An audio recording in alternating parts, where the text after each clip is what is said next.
So hello everyone, this is Bharat Sattar. So ఇక్కడ మనకి నా కోర్సులో భాగంగా నేనేం చేయడం జరుగుతుందంటే, first science and technology part మనం అనుకుంటే ఈ పార్ట్ని స్టార్టింగ్లోనే ఇలా డివైడ్ చేసి మనం చూడాలి. సో ఫస్ట్ ఇలా అంటున్నాం, స్టాటిక్ పార్ట్ అంటున్నాం. సెకండ్ కాంపోనెంట్ డైనమిక్ పార్ట్ అనే పేరుతో ఇక్కడ ఇంక్లూడ్ చేస్తున్నాం. So static part, dynamic part ప్రిలిమ్స్లో ఖచ్చితంగా ఈ రెండు మనం ఈక్వల్గా ప్రిపేర్ అవ్వాల్సిన అవసరం ఉంది. ఆ రెండు ఈక్వల్గా ప్రిపేర్ అవుతేనే నేను చెప్పినటువంటి 25 మార్కులు వెయిటేజ్ ఏదైతే ఉంటుందో కనీసం మనం ఒక 18 నుంచి 20 మార్కులు మనం తెచ్చుకోవచ్చు. ఇక్కడ స్టాటిక్ పార్ట్ అంటే ఇదంతా నేను ఏమంటున్నా అంటే జనరల్ సైన్స్ పార్ట్. ఇందులో తప్పకుండా ప్రతి ఒక్కరూ బయాలజీ పార్ట్, కొంత chemistry part, even physics part, ఇందులో భాగంగానే ఎన్విరాన్మెంటల్ సైన్స్. సో మీరు చూస్తే తెలంగాణ సిలబస్లో, ఇప్పుడున్న సిలబస్లో మనకి ఎన్విరాన్మెంటల్ సైన్స్ కూడా కొంత ఇంపార్టెన్స్ అనేది ఇవ్వడం జరిగింది. సో అందులో ఉన్నటువంటి 13 టాపిక్స్లో మనం చూస్తే థర్డ్ టాపిక్ ప్రిలిమ్ సిలబస్లో general science and India's achievements in science and technology అని క్లియర్గా రాసింటారు.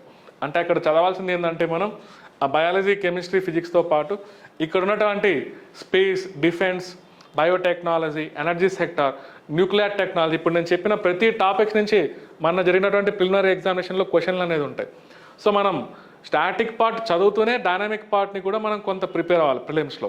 బట్ ఇక్కడ కింద 4th పార్ట్లో మనం చూస్తే environmental issues and disaster management అనేది ఉంది. ఓకే, జనరల్ సైన్స్ కిందకి కూడా ఎన్విరాన్మెంట్ని ఐడెంటిఫై చేయాలి. ఎందుకంటే ఎన్విరాన్మెంట్ అనేది ఒక మల్టీ డిసిప్లినరీ పార్ట్ అనుకోవచ్చు. Multi disciplinary part.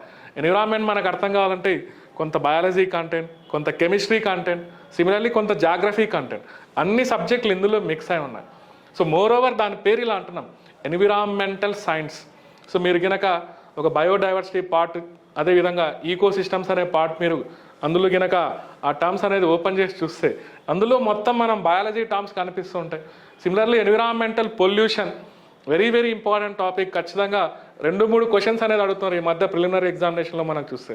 Environmental pollution topic అర్థం కావాలంటే కొంత కెమిస్ట్రీలో ఉన్నటువంటి కొన్ని ఫండమెంటల్స్, ఎన్విరాన్మెంటల్ కెమిస్ట్రీ, అందులో air pollution, water pollution. So water పొల్యూషన్ని మనం ఎలా మెజర్ చేయొచ్చు, ఎయిర్ పొల్యూషన్ని మనం ఎలా మెజర్ చేయొచ్చు, అసలు ఎయిర్ పొల్యూటెంట్స్ అనేది ఎలా ఉంటాయి, అవన్నీ మనం కెమిస్ట్రీలో కొంతవరకు బేసిక్స్ అనేది మనం చదువుతాం. అందుకే మనం జనరల్ సైన్స్లో భాగంగా కొంత ఎన్విరాన్మెంట్ని కూడా ఇక్కడే చదవాల్సిన అవసరం ఉంది. ఇదంతా ఎలా అంటున్నాం అంటే స్టాటిక్ పార్ట్ అనుకోవచ్చు.